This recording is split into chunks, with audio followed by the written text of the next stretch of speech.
Bienvenue sur On casse la croûte. Alors de temps en temps on aime bien se lancer quelques petits défis et puis tester des recettes qu'on n'avait pas encore faites, pas du tout tentées. Ça va être le cas aujourd'hui puisqu'on va essayer du foie gras. En effet, le foie gras mi-cuit aromatisé au Porto, vous êtes prêts? Alors le pas à pas c'est maintenant et c'est parti. Et c'est parti pour les ingrédients. On aura besoin de foie gras entier cru, de Porto, de poivre et de sel. Le foie gras reposé à température ambiante, on voit qu'il est ferme, c'est un foie gras de qualité. On va séparer les deux lobes, le grand et le petit. Donc ici, ils ont été ressoudés ici. Hop, on y va. Voilà, on n'a pas peur. Il est malléable. Voilà. N'ayez pas peur, ici, je vais reprendre la partie du lobe du dessus. On reconstituera ça après. On voit que le foie a déjà été événé. Ici, avec la veine qui formait un Y. Et sur l'autre lobe, cette veine qui formait une étoile. On passe à l'assaisonnement de notre foie gras. Sel et poivre. Puis le Porto. Le Porto ou un autre alcool. On y va généreusement. On reforme notre foie. Ici. N'hésite pas à presser un peu. Et on va venir assaisonner l'extérieur.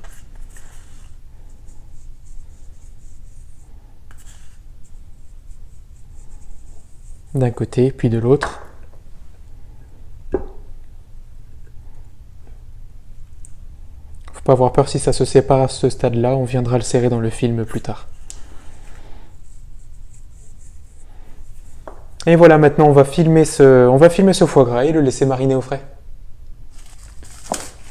Voilà, là on a sorti le foie gras du réfrigérateur. Il a pris le temps de s'imprégner un petit peu des saveurs de l'assaisonnement, de la petite marinade avec le Porto. Et donc maintenant on va le défilmer. Et puis on va pouvoir lui donner la forme, donc l'espèce de ballotine qu'on a envie de former pour sa forme définitive.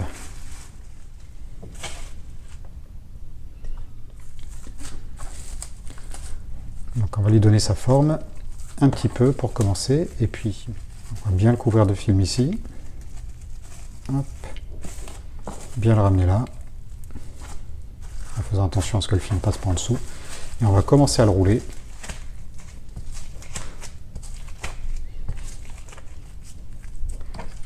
On va essayer de l'avoir régulier, mais ça commence à prendre la forme que l'on souhaite. Peut-être ici, hop.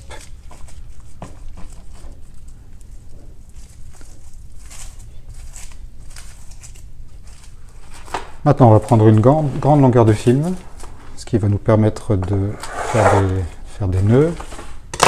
On va bien mettre le foie gras au centre. De nouveau bien fermé, de manière bien hermétique, mais là maintenant avec le film qu'on a mis, ça doit aller.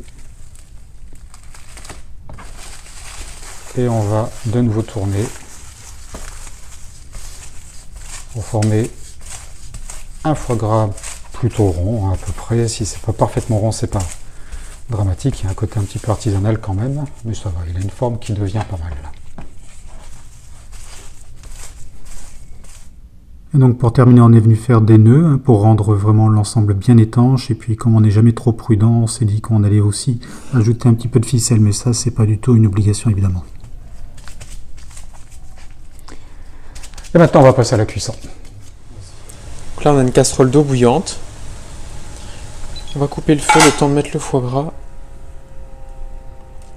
Hop, on va faire du poids pour qu'il soit immergé complètement. Et on va reporter l'eau à ébullition. Voilà, ça prend peu de temps. On coupe et on laisse cuire 12 minutes. Alors, on est venu récupérer notre foie gras. On va le plonger donc dans une glaçante, donc vraiment de l'eau avec des glaçons, et on va le laisser en fait nager comme ça, flotter, et ça va lui permettre de figer sans s'écraser. On va découvrir donc maintenant, ça fait 3-4 jours qu'on a réalisé le foie gras. On va le défilmer pour voir ce que ça a donné. On voit en tout cas que le gras s'est bien mis tout autour, donc c'est une bonne chose.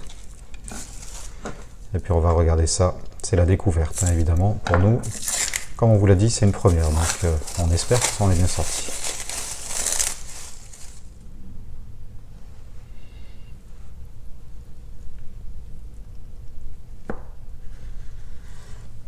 Voilà, ça n'a pas l'air mal. Ça a l'air pas trop mal. Alors cette année, on s'était lancé le défi de faire pour la première fois du foie gras. Je crois que l'année prochaine, on essaiera sûrement d'aller encore un tout petit peu plus loin dans notre recherche en y mettant peut-être un petit peu de truffe ou je ne sais quoi. Et puis surtout, on essaiera de l'éveiller nous-mêmes. Oui, en effet. Et pour plein d'autres recettes pleines d'imagination, n'hésitez pas à nous suivre YouTube, Facebook et Instagram. Alors à bientôt!